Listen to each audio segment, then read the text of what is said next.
He didn't know where New Jersey was.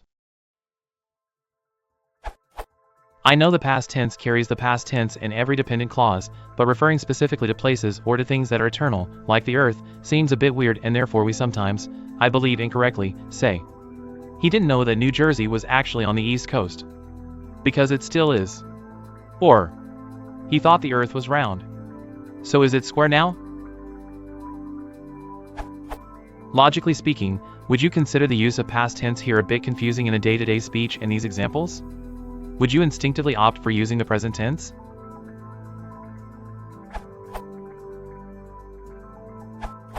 The clauses that New Jersey was actually in the East Coast and the earth was round are known in functional grammar as projected clauses. They behave in the same way as clauses that contain what is known in traditional grammar as reported speech.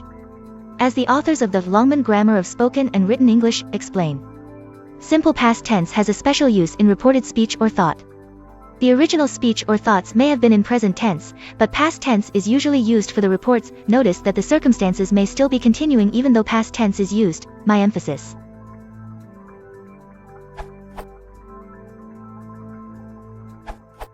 Both tenses are okay, but I believe the past tense is a bit more common. It may be somewhat contrary to logic, but it sounds better. Harmony of tenses, if that's what it's called, is a linguistic phenomenon that is not always very logical.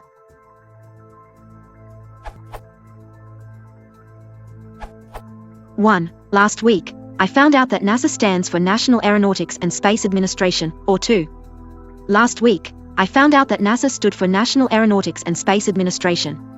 Both versions number 1 and number 2 are acceptable. It's up to you, or your editor, as to which one you want to use.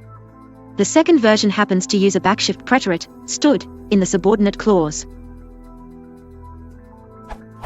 To explain backshifting, it might be easier to use an example. Assume that Kim has blue eyes, and that Tom knows that. And then Tom tells me, Kim has blue eyes. Then I can tell you, Tom told me that Kim had blue eyes. Which has backshifting. Or I can choose to not use backshifting. Tom told me that Kim has blue eyes. Both versions are fine. Note that Kim's eye color is assumed to be a permanent sort of thing. The above examples used sentences that involved indirect reported speech. Though those are the types of examples often used to demonstrate the use of backshifting, backshifting also happens often in other types of constructions where the matrix clause is headed by a past tense verb form or when the time of the matrix clause situation is the past. For an example that could use backshifting but that doesn't involving indirect reported speech. Last week, Tom found out that Kim had blue eyes. Backshift.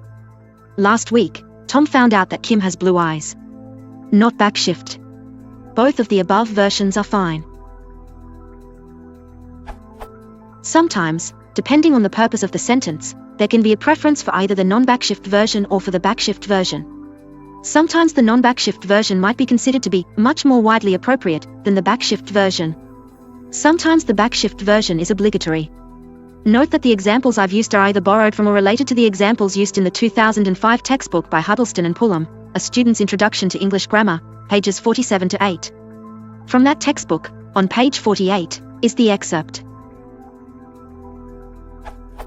Although indirect reported speech represents the most obvious case, backshift also happens quite generally in constructions where one clause is embedded within a larger one containing a preterite verb. Edited. There's a common misconception that a present tense verb being used in its timeless sense, or other related uses, it cannot be backshift. That is untrue, as backshifting is still generally available. For instance, in the older 1985 reference grammar by Quirk et al., A Comprehensive Grammar of the English Language, section 14.31, page 1027. Here are other examples where present forms may be retained in indirect speech. Their teacher had told them that the earth moves around the sun. 11. In all these sentences, past forms may also be used, by optional application of the backshift rule. Sentence, or 11, has the simple present in its timeless use. And so, according to Quirk et al., the following backshift version, to correspond to, or 11, is also acceptable. Their teacher had told them that the earth moved around the sun.